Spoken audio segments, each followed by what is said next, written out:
మున్సిపాలిటీలో నందికొట్కూరు మున్సిపాలిటీలో ఉన్నటువంటి చైర్మన్ గారు, అదే రకంగా వార్డు మెంబర్స్ ఒక మంచి ఆలోచనతో నందికొట్కూరును అభివృద్ధి చేసుకుందాం అన్న ఆలోచనతో ఈరోజు మరి తెలుగుదేశం పార్టీలో చేరడం. వాళ్ళకు ఒకటే సలహా కూడా నేను ఇచ్చాను ఇంతకుముందు, అందరం కలిసి చేసుకుందాం. నందికొట్కూరు ఫండ్స్ అవసరం ఉంది, అదే రకంగా ఇక్కడ ఉపాధి హామీ పథకం మున్సిపాలిటీ అయినందుకు దాన్ని తీసేయడం జరిగింది. పేదలకు దాన్ని ఖచ్చితంగా మళ్ళీ రెజల్యూషన్ పాస్ చేసి కేంద్రానికి, అదే రకంగా రాష్ట్ర ప్రభుత్వానికి రెజల్యూషన్ కాపీ పంపించి ఇక్కడి నుంచి ఒక రిక్వెస్ట్ పెట్టిస్తాం. ఎంపీ గారు శబరమ్మ గారితో కూడా మంచి పని, అటువంటివి ఎన్నో చేసుకునేటటువంటి అవకాశాలు ఉన్నాయి. ఇదందరినీ కూడా మిమ్మల్ని అందరినీ స్వాగతిస్తున్నాం. నేను కోరేది ఒక్కటే, పేదల కోసం పనిచేయండి, పేద కుటుంబాల కోసం పనిచేయండి. శానిటేషన్ కానీ, లేకపోతే మనకు మంచినీరు సరఫరా కానీ, ఇవన్నీ కూడా అతి జాగ్రత్తగా ఇంటింటికి చేరే విధంగా చేసుకుంటే మీరు మంచి పేరు వస్తుంది.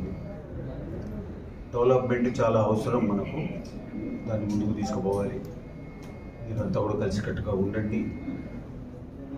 ఎవరు ఏంటి బెదిరించినా ఎదురాల్సినటువంటి అవసరం లేదు, వెంటనే కంప్లైంట్ చేయండి. మేమున్నాం మీ అందరికీ.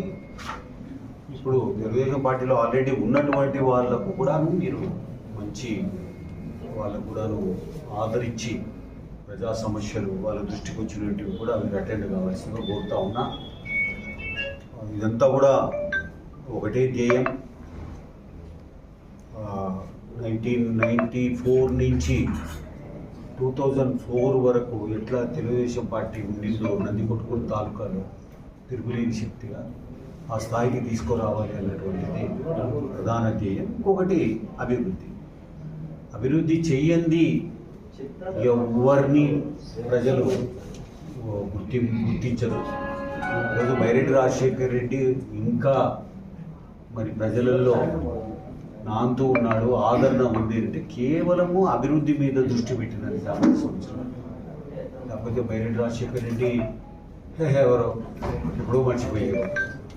కానీ ఈరోజు ఆ అభివృద్ధి కాపాడుకుంటూ వచ్చింది. మీరు కూడా నేను మీకు సలహా ఇచ్చేది ఏంటంటే, అభివృద్ధి మీ రాజకీయాన్ని కాపాడేది, మీ పవర్ను కాపాడేది. ఊరికే మాటలు చెప్తే కాదు. మేమంతా ఉంటాం ఖచ్చితంగా. శబరమ్మ, మేము మీ వెంట ఉంటాం. మున్సిపాలిటీలో ఏమి చెయ్యాలో మాకు వచ్చిన సలహాలు ఖచ్చితంగా ఇస్తాం.